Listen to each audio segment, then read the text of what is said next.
여러분, 친구라는 말 아시죠? 우리 가슴을 따뜻하게 하는 말 중에 하나가 아닌가 생각합니다. 말의 뜻을 아시는지요? 사전을 찾아보니까요, 가깝게 오래 사귄 사람입니다. 여러분에게 이러한 의미의 친구가 있으십니까? 그 친구들은 여러분에게 어떤 존재로 다가옵니까? 여러분은 그들에게 어떤 친구이십니까? 친구라는 말 뜻을 곰곰이 생각할 때 또 하나의 단어가 생각이 났습니다. 동행이라는 말이었습니다. 동행은 같이 길을 가는 것입니다. 친구는 오래 사귀며 같이 길을 가는 사람입니다. 그렇습니다. 친구는 동행자입니다. 최근에 한국에 계신 어머니와 통화를 하면서 오래 가깝게 사귀어온 이 친구분 한 분이 갑자기 세상을 떠나셨다는 말씀을 하시더군요. 어머니가 온몸에 힘이 쫙 빠지는 듯 했다고 하시면서 슬퍼하시는 모습을 볼 때 안타까운 마음이 들었습니다. 어머니는 동행하던 친구 한 사람을 잃어버리신 것입니다. 성경을 보면 예수님은 우리에게 매우 다양한 모습으로 다가옵니다. 예수님은 그리스도이시며 창조자이시며 구원자이시며 평화의 왕이시며 치유자이십니다. 그런데 예수님은 스스로 우리의 친구라고 말씀하십니다. 요한복음 15장 15절입니다. 이제부터는 너희를 종이라 하지 아니하리니 종은 주인이 하는 것을 알지 못함이라 너희를 친구라 하였노니 그랬습니다. 그런데 우리의 친구이신 예수님은 우리의 동행자이십니다. 그리고 우리도 주님의 동행자입니다. 오늘은 믿음의 사람 에녹에 관한 말씀입니다. 흥미롭게도 본문 5절은 에녹이 가진 두 가지의 특징적인 모습을 기록하고 있습니다. 믿음으로 에녹은 죽음을 보지 않고 옮겨졌으니 그랬습니다. 그리고 그는 옮겨지기 전에 하나님을 기쁘시게 하는 자라 하는 증거를 받았느니라 라는 말씀도 있습니다.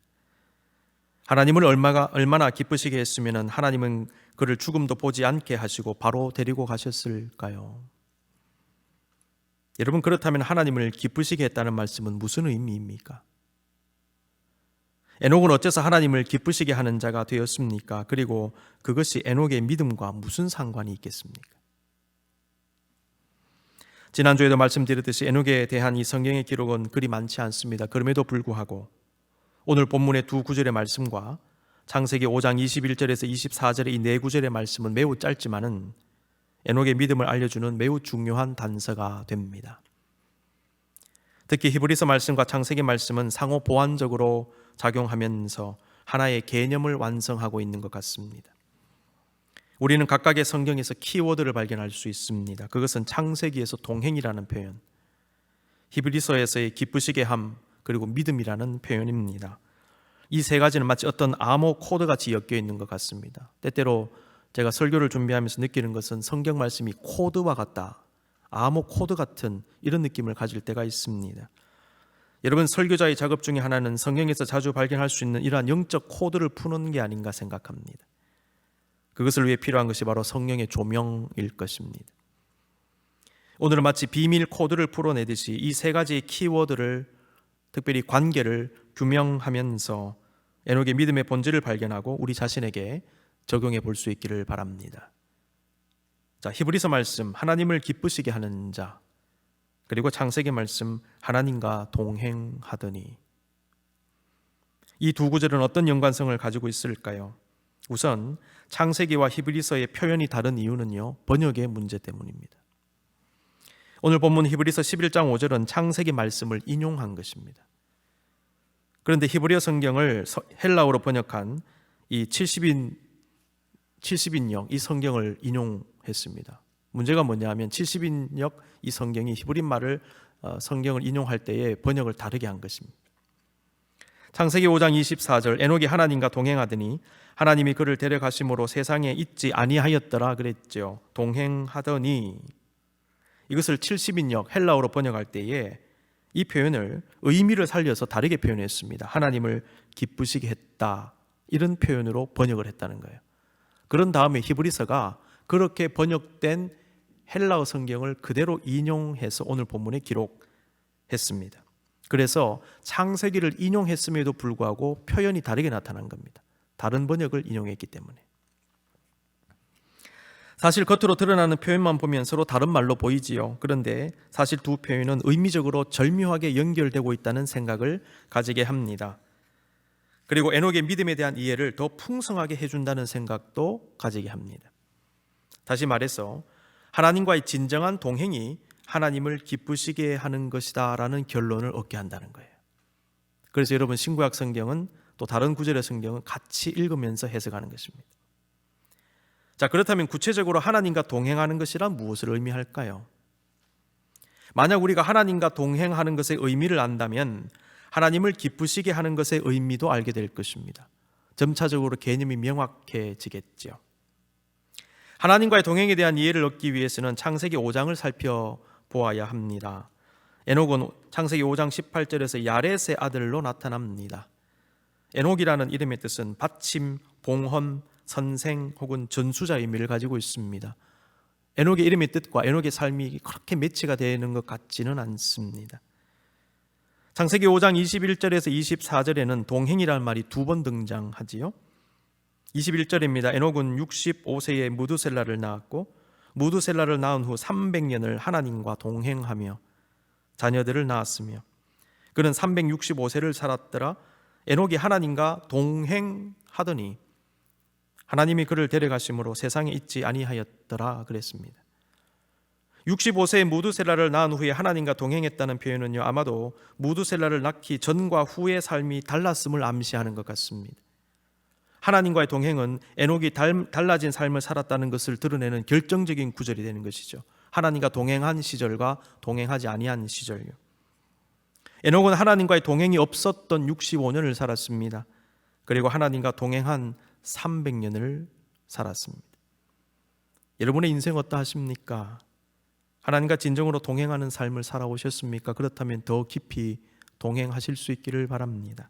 반대로 하나님께 소홀했던 삶, 의도적으로 신앙에 무관심했던 삶, 나 자신만을 위한 삶을 살았다고 스스로 생각하십니까? 그렇다면 여러분의 남은 인생은 에녹과 같이 살아보실 수 있기를 바랍니다. 하나님은 여전히 여러분과의 동행을 기다리고 계십니다. 동행하다라고 번역된 히브리 말을 보니까요, 할라크라는 단어를 썼습니다. 문자적으로 뜻을 풀어보면 가다 혹은 삶의 방식을 따르다입니다. 학자들에 따르면 이 단어는 무엇과 함께 with 라는 이런 뜻을 가진 at라는 단어와 함께 쓰일 때 성적인 관계를 갖다라는 뜻도 된다고 합니다. at, 할락. 오늘 본문의 원문을 보면 at라는 말도 나오고 할라크 계열의 단어가 같이 등장함을 원문을 통해서 발견할 수 있습니다. 따라서 하나님과 동행하다라는 말은 기본적으로 하나님과 매우 친밀한 교제를 나누는 것을 의미한다 하겠습니다. 우리는 이 동행하다라는 히브리어 단어를 생각하면서 에녹이 하나님과 동행했다는 말씀 속에 담긴 의미를 함께 좀 더 깊이 발견해 보기를 원합니다. 첫째로, 하나님과 동행하는 것은 하나님과의 친밀한 인격적인 교제를 의미합니다. 엣 할라크라는 표현이 성관계를 의미한다는 말도 된다는 것을 토대로 해서 보았을 때 이러한 깨달음을 가지게 됩니다. 여러분, 신앙이란 하나님과의 관계성을 전제로 하는 것이지요. 대상이 없는 신앙은 없습니다. 관계성이 없는 신앙은 없습니다. 기독교 신앙은 우리의 하나님과의 교통, 특별히 인격적 교통을 의미하는 것입니다. 우리가 수차례 나누었듯이 영성이라는 개념의 중심에도 관계 그리고 교제의 개념이 들어 있습니다. 에녹이라는 사람은 적어도 65세 이후에는 그의 삶의 중심에 하나님이 있었다는 것을 알 수 있습니다. 하나님과의 영적 교제는 그에게 최우선 순위였다는 것이지요. 지금 여러분의 삶 중심에 무엇이 있습니까? 물질이 있습니까? 명예가 있습니까? 사람이 있습니까? 또 다른 어떤 것이 있으십니까? 여러분의 삶의 우선순위가 무엇입니까? 여러분은 정말 친밀한 하나님과의 교제를 가지고 계십니까? 둘째로, 하나님과 동행한다는 것은 하나님과 동일한 성품을 공유하는 것으로도 해석해 볼 수 있겠습니다. 사람과의 관계에 있어서도 자신과 잘 맞는 사람과 그렇지 않는 사람이 있지 않습니까? 우리는 자연스레 자신과 더 잘 맞는 사람과 교제하기를 원합니다. 맞기 때문에. 그런 사람과 함께 있으면 마음이 편해집니다. 관계가 더 깊어집니다. 친밀한 관계 특징 중에 하나는요, 공감과 공유입니다. 비슷한 생각, 비슷한 성격과 기질, 비슷한 마음을 함께 공유합니다. 그때 서로 간에 만족감이 형성됩니다. 공감과 공유 속에 만족이 있습니다. 하나님과 우리의 관계도 마찬가지입니다. 하나님의 형상으로 지음받은 인간은 회심을 경험하고 믿음을 가지고 성령의 은혜를 경험한 후부터 하나님의 성품을 회복하게 되며 그 성품을 하나님과 공유하게 되는 것입니다. 그리고 하나님의 마음을 품고 하나님과 공감합니다. 그러니 말씀의 은혜를 받는 겁니다. 하나님의 생각이 담긴 그 말씀의 은혜를 받는 이유는 하나님의 생각을 공유하기 때문입니다. 예배에 감동이 있습니다. 찬양과 기도를 통해 주님을 느낍니다. 더 주님께 나아가게 됩니다. 자꾸만 만나고 싶습니다. 보고 싶습니다. 만족감이 있기 때문에. 그리고 주님의 마음으로 세상을 살게 되지요. 그 중심에는 우리와 하나님을 묶어주시는 성령님이 계십니다. 우리는 성령님의 임재 가운데 영적인 기쁨과 평안과 만족을 누리게 됩니다. 하나님과 교제하는 사람들이 사랑을 실천할 때, 선교할 때, 교회를 섬기고 남을 돕고 봉사할 때 왜 그렇게 보람과 즐거움을 느끼며 내가 나누어 주고도 왜 내가 감사하는 마음이 들까요? 그것은 하나님의 성품을 공유하며 하나님의 마음을 공감하기 때문이 아니겠습니까? 생명을 주어서 인간을 살려주셨습니다. 모든 것을 다 주셔서 우리를 살려주셨습니다. 그리고 더 많은 것을 주기를 원하시는 그 하나님의 마음을 공감할 때 우리도 다른 사람에게 그런 마음을 품게 된다는 것입니다. 그렇습니다. 하나님과 동행하는 것은 하나님의 성품과 마음을 공유하는 것이며 그리고 그 공유 가운데 교제가 풍성해집니다.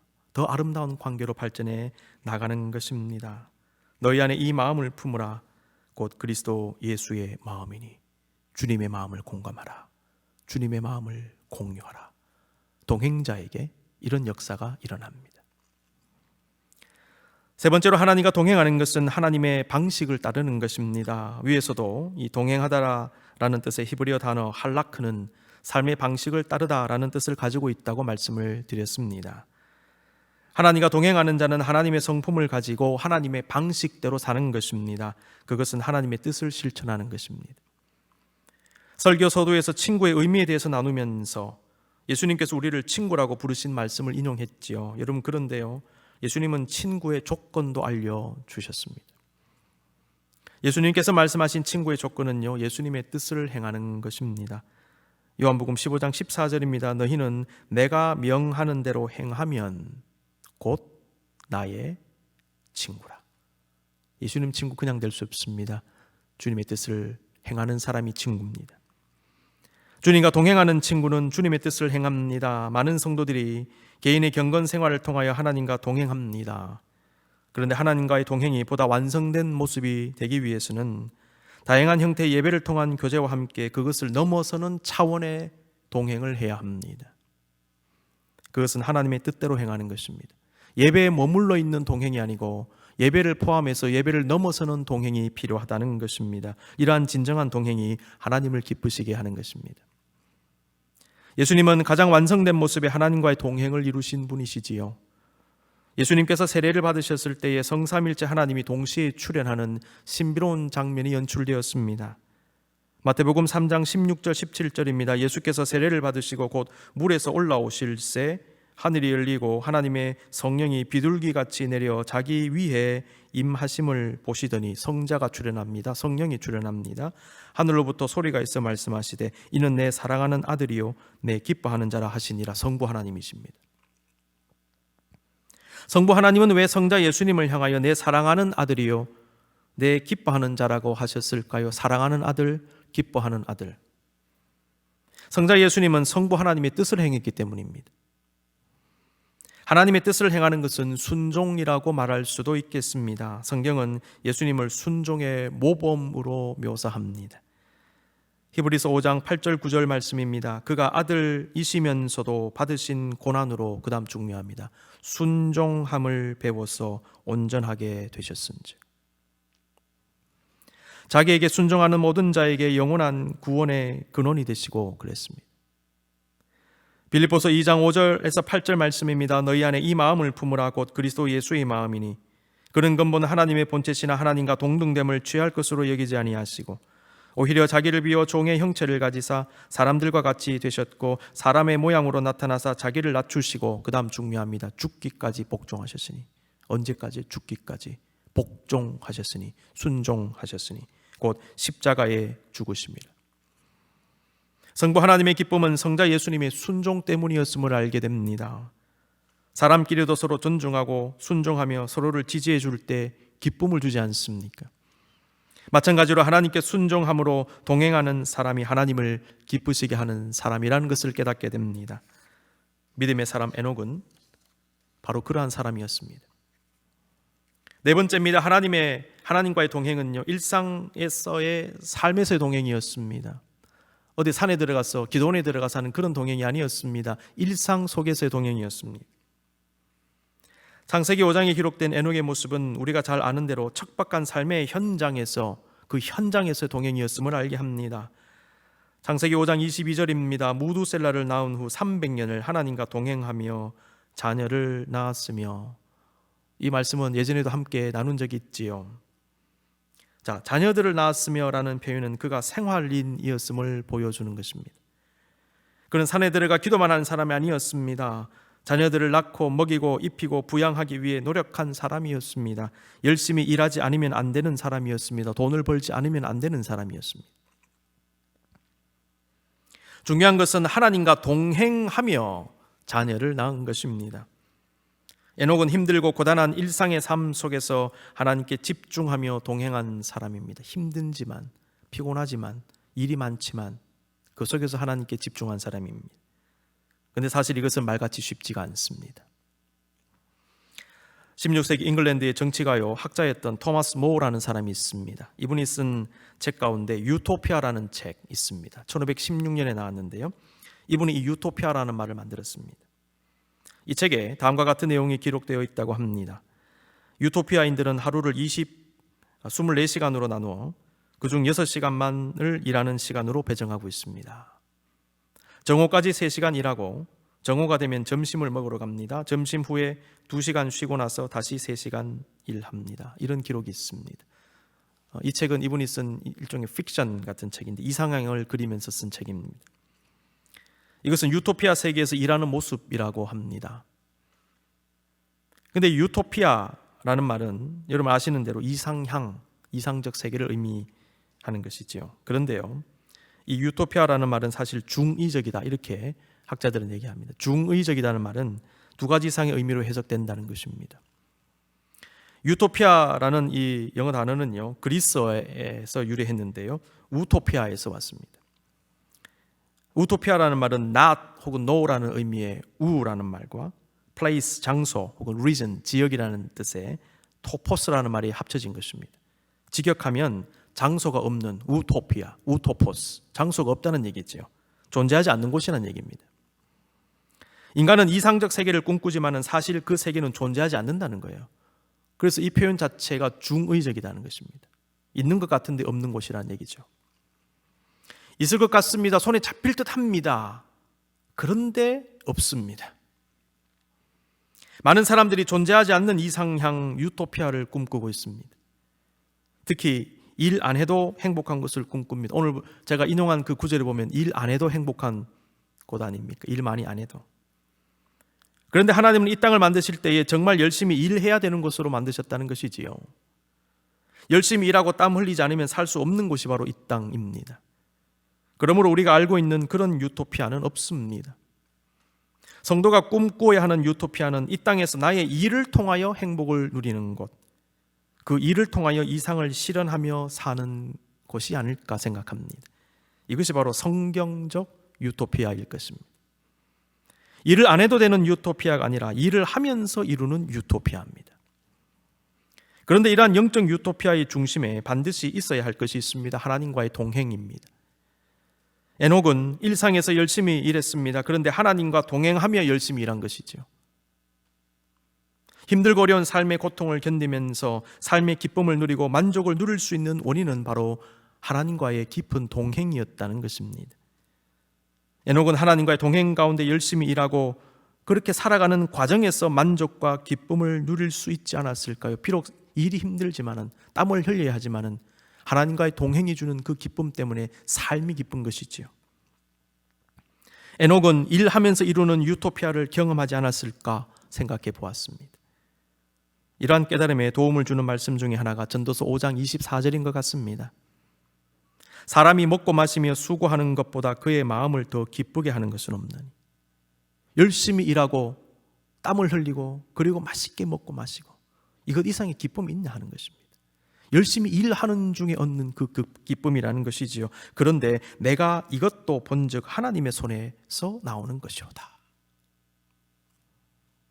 인간의 행복은 결국 삶 속에서 열심히 일할 때 주어집니다.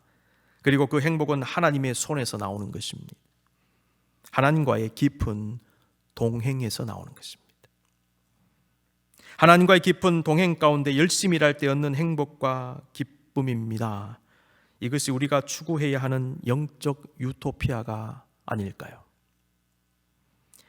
그러나 사실 삶의 문제에 집중하면서 그 삶 속에서 이렇게 주님께 집중하는 것은 말씀드린 대로 쉽지 않습니다. 이것은 우리의 경험으로 알 수 있습니다. 그럼에도 불구하고 에녹은 그것을 실천했는데 어떻게 실천할 수 있었을까? 그 단서가 본문에 나오는 것 같습니다. 6절입니다. 믿음이 없이는 하나님을 기쁘시게 하지 못하나니 하나님께 나아가는 자는 반드시 그가 계신 것과 또한 그가 자기를 찾는 자들에게 상 주시는 이심을 믿어야 할지니라. 몇 가지를 믿어야 됩니까? 두 가지를 믿었다는 거예요. 이 두 가지 믿음 때문에 에녹은 그것을 실천할 수 있었습니다. 첫째로 그는 하나님이 계신 것을 믿었습니다. 우리의 마음 깊은 곳에, 우리의 의식 속에 주님의 존재에 대한 생각을 깊이 품고 있다면 우리는 일상 속에서도 힘든 삶의 여정 속에서도 주님께 집중할 수 있습니다. 그가 계신 것을 믿으라. 여러분, 의식이라는 말 아시죠? 의식, 영어로 보면 consciousness입니다. conscious, 의식하다. 이 conscious라는 말은 consecuus라는 라틴어에서 나왔습니다. consecuus를 분석하면 con, together라는 뜻입니다. 함께. 그 다음에 이게 이제 끝이 이제 바뀌는데 고는 skire, to know, 알다입니다. 붙여서 읽으면 함께 알다라는 뜻입니다. 함께 알다라는 그 라틴어 말이 conscious, 영어로 의식이라는 말이 되었습니다. 스카펙이라는 정신의학자는 의식하다라는 말, conscious이라는 이 말은 무의식과 함께 아는 것이다, 이렇게 해석합니다. 그래서 여러분, 정신분석학에서는 무의식을 중요하게 생각합니다. 의식이 있다는 얘기는 무엇이냐? 그 속에 무의식도 있다는 것을 전제로 한 것이 아니냐? 무의식이 의식에 영향을 끼치고 있지 않느냐? 그래서 무의식을 굉장히 중요하게 생각하지요. 의식과 무의식은 같이 있는 것이다. 믿음의 사람의 중심에는요, 보이지 않는, 그리고 때로는 의식되지 않는 하나님이 계신다는 거예요. 이 의식이라고 하는 말의 이 분석을 토대로 해서 보았을 때 우리의 믿음의 의식 속에는 하나님이 계신 게 아니냐? 의식 속에 무의식이 있듯이 우리의 믿음의 의식 속에는 하나님이 계시다, 이렇게 볼 수 있다는 것입니다. 그런데 그 하나님이 우리의 삶에 영향을 주시죠. 마치 무의식이 의식에 영향을 주듯이. 에녹이 하나님이 계심을 믿었다는 것은 그의 생각 속에, 그의 마음 속에, 일거수일투족 속에 하나님을 품고 있었다는 것입니다. 그는 매 순간 자식의 의식 속에서 하나님을 지우지 않았습니다. 우리에게도 이러한 모습이 필요합니다. 이것이 바로 그가 계신 것을 믿었다는 말씀이 아닐까요? 모든 삶에서 하나님이 계심을 믿어야 된다는 겁니다. 교회뿐만 아니고 가정뿐만 아니고 나의 일터에, 나의 모든 계획에, 나의 모든 행위에 하나님이 계심을 믿을 때 우리는 척박한 인생길에서 주님께 집중할 수 있습니다. 에녹이 일상에서 하나님께 집중할 수 있었던 두 번째 이유, 하나님은 자기를 찾는 자들에게 상 주시는 이심을 믿었기 때문입니다. 자, 하나님은 자기를 찾는 자들, 이 찾는이라는 말의 원어를 보니까요, 엑제테오라는 동사를 썼습니다. 근데 이 그리스어는 히브리 말 따라시라는 말을 번역한 것입니다. 그래서 따라시라는 말의 의미를 잘 해석해 보면 엑제테오라는 말, 찾는이라는 말의 의미를 보다 분명하게 이해할 수 있을 것 같습니다. 따라시는 주의하여 찾다, 문의하다 혹은 요구하다라는 의미를 가지고 있습니다. 다시 말해서 본문에서 하나님을 찾는 자들이란 하나님 자체를 찾는 자들이며 동시에 하나님의 도움을 구하는 것, 어떤 문제에 해답을 얻기 위해 주님을 찾고 여쭈는 행위를 말하는 것입니다. 찾는. 이러한 모든 행동의 중심에는요, 하나님을 향한 믿음과 신뢰가 들어있어요. 하나님을 내가 믿고 신뢰하기 때문에 하나님께 자꾸만 요청하는 것입니다. 구하는 것입니다. 지혜를 구하는 것입니다. 답을 찾는 것입니다. 그런데 하나님은 자신을 그렇게 믿고 찾고 구하고 기도하고 인도를 구하는 믿음의 사람들에게 응답 주신다는 것이죠. 그것이 상을 주신다는 표현으로 되어 있습니다. 상 주시는 이라는 표현의 원어를 직역하면 보상자 혹은 임금을 지불하는 자입니다. 하나님은 믿음의 사람에게 필요한 것을 주십니다. 도움을 주십니다. 임금 지불하듯이 주십니다. 상을 주십니다. 에녹은 삶의 모든 일들을 주님 앞에 내어놓고 기도하고 상의하고 지혜를 구함으로 필요한 응답, 필요한 상을 받은 사람입니다. 히브리서 4장 16절, 그러므로 우리는 긍휼하심을 받고 첫 번째, 두 번째, 때를 따라 돕는 은혜를 얻기 위하여 어떻게 해요? 은혜의 보좌 앞에 담대히 나아갈 것이니라. 이것이 바로 에녹의 삶이었습니다. 그러한 삶이 하나님을 기쁘시게 한 삶이었습니다. 그리고 그 삶은 믿음으로 가능한 삶이었습니다. 그래서 본문은 믿음이 없이는 하나님을 기쁘시게 하지 못하나니라고 말씀하고 있습니다. 중국의 기업인인 마윈에 대해서 여러분 많이 들어보셨지요. 이 마윈이라는 사람이 알리바바 그룹을 세웠지요. 1999년에 세워진 인터넷 상거래를 중심으로 하는 회사입니다. 세계적인 회사가 되었습니다. 마윈이라는 사람은 중국에서 영어 교사를 했는데요, 어느 순간 결심하고는 인터넷 시장으로 뛰어들어서 세계적인 인터넷 전문 상거래 회사를 일구어내었습니다. 마윈이 이런 말을 남겼다고 합니다. 알리바바는 믿음을 바탕으로 성장한 회사다. 이때 믿음이란 기독교 믿음 그런 차원의 믿음이 아니고 일반적으로 우리가 이해하는 그 믿음입니다. 인터넷 사업을 시작할 때만 해도 그 누구도 생면부지 사람에게, 생면부지, 태어나서 만나본 적 없는 사람이죠. 그런 사람에게 돈을 보내 한 번도 보지 못한 물건을 수천 킬로미터 떨어진 곳에서 사게 될 것이라고는 상상하지도 못했다. 맞는 말 아닙니까? 처음에 인터넷 거래를 할 때 많이 꺼려했지 않습니까? 그 사람 어떻게 믿냐는 것입니다. 내 돈이 사라지면 어떻게 할 것이냐라는 것입니다. 의심 속에 있었던 것입니다. 사실 인터넷에서 엄청난 거래가 이루어지고 있다는 것은 그만큼의 믿음이 흐르는 말이다, 이렇게 얘기했어요. 그렇죠. 인터넷 속에서 보지 못한 사람, 보지 못한 물건을 사고 파는 현재의 이 상황, 그 속에는 믿음이 흐르고 있다는 것입니다. 거대한 인터넷 거래의 중심에는 믿음이 흐르고 있다는 것, 우리는 이러한 현상을 우리의 믿음의 삶에 적용해 볼 수 있지 않을까 생각해 보았습니다. 에녹의 존재와 삶의 중심에는요, 하나님에 대한 믿음이 깔려 있었던 것입니다. 에녹은 그 믿음 위에 하나님과 동행하며 열심히 일하고 열심히 일을 하며 하나님과 동행한 것입니다. 그 믿음 위에. 그 믿음 가운데 예배자로서의 동행을 넘어 하나님께 순종하는 동행도 실천했습니다. 에녹은 그의 뼛속 깊은 곳에 하나님의 존재를 새깁니다. 매사에 하나님을 찾고 응답을 구한 사람입니다. 그러한 삶이 그에게 행복한 삶, 소망 가득한 삶, 기쁨이 있는 삶을 가져다 주었을 것입니다. 그리고 바로 그것이 하나님을 기쁘시게 하는 삶이 된 것입니다. 요즘같이 삶에 지치고 고달플 때 우리에게 에녹의 믿음이 필요하다, 이런 생각을 가져보았습니다. 믿음, 동행, 하나님을 기쁘시게 함. 믿음의 사람 에녹을 규정하는 이 세 가지 키워드를 깊이 묵상하시며 오늘도 영적으로 승리하는 삶을 살아가시는 저와 여러분의 진정한 믿음의 삶이 되시기를 간절히 기원합니다.